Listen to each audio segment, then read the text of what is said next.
امام مالک نے ابن شہاب سے خبر دی، انہیں عروہ نے اور ان سے عائشہ رضی اللہ تعالی عنہا نے کہا کہ حجۃ الوداع میں ہم رسول اللہ صلی اللہ علیہ وسلم کے ساتھ مدینے سے نکلے اور ہم نے عمرے کا احرام باندھا۔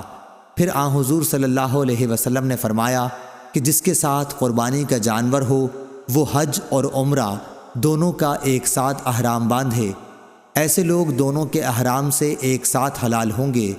میں بھی مکے آئی تھی لیکن مجھے حیض آ گیا تھا، اس لیے جب ہم نے حج کے کام پورے کر لیے تو آن حضور صلی اللہ علیہ وسلم نے مجھے عبد الرحمن کے ساتھ تنعیم کی طرف بھیجا۔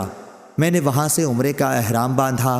آن حضور صلی اللہ علیہ وسلم نے فرمایا، یہ تمہارے اس عمرے کے بدلے میں ہے جسے تم نے حیض کی وجہ سے چھوڑ دیا تھا۔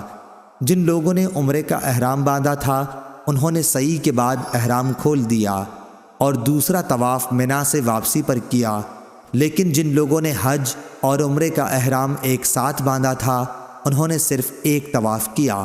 صحیح بخاری حدیث نمبر 1638۔